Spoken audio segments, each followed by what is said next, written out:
دیوبندیت کیا چیز ہے؟ ہم جو کہتے ہیں علماء دیوبند، اس کا یہ مطلب صرف نہیں ہے کہ سہارنپور ضلع میں جو ایک قصبہ ہے دیوبند، وہاں کے پڑھانے والوں کو علماء دیوبند کہا جاتا نہیں۔ دارالعلوم دیوبند کا جو اجلاس 7 سالہ ہوا تھا سن 1400 ہجری میں، تو حضرت مولانا علی میاں صاحب ندوی رحمۃ اللہ علیہ نے اس میں دیوبندیت کا تعارف کرایا تھا۔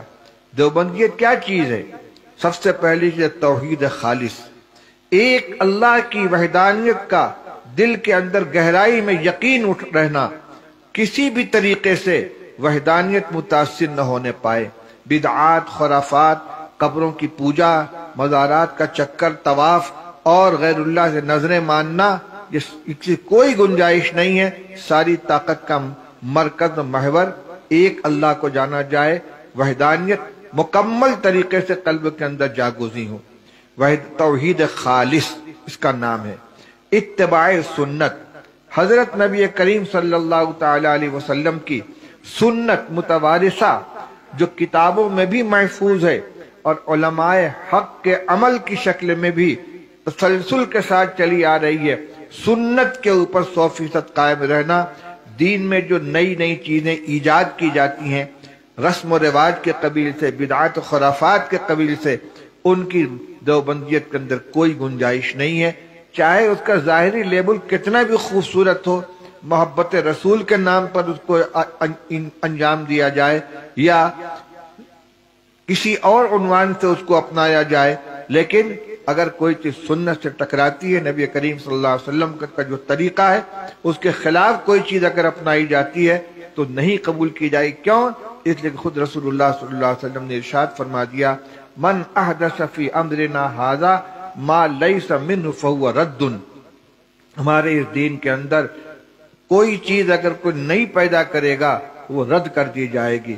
جو چیز اللہ کے رسول صلی اللہ علیہ وسلم لے کر آئے، صحابہ کرام نے جس کو اپنایا، سلف صالحین کی یہاں جو چیز قبول کی گئی وہ تو ہے دین۔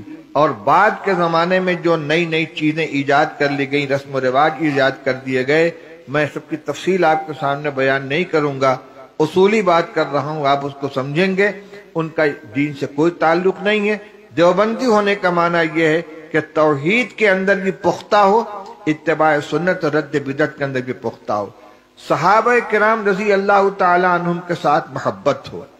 آپ یاد رکھیے، صحابہ نبی کریم صلی اللہ علیہ وسلم کے پہلے شاگرد ہیں۔ اللہ کے رسول صلی اللہ علیہ وسلم نے یہ دین صحابہ کرام کے حوالے کیا تھا۔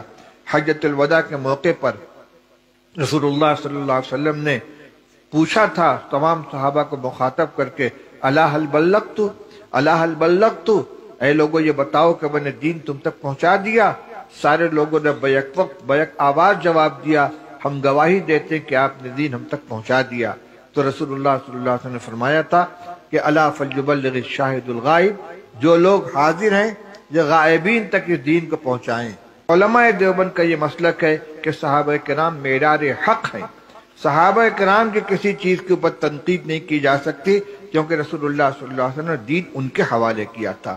یہ دیوبندیت کی تیسری صفت ہے، توحید خالص، اتباع سنت اور احترام صحابہ۔ اور چوتھی چیز ہے دینی حمیت و غیرت۔ دینی حمیت و غیرت کا مطلب یہ ہے کہ اگر اپنے گھر کے بہو بیٹیوں کے اوپر کوئی خدا نہ خواستہ غلط نظر اٹھا دے، ان کی عزت و آبرو کے بارے میں کوئی خدشہ پیدا ہو جائے، آدمی کا خون کھول اٹھتا ہے، جان قربان کرنے کے لیے تیار ہو جاتا ہے، غیرت آتی ہے، حمیت معلوم ہوتی ہے۔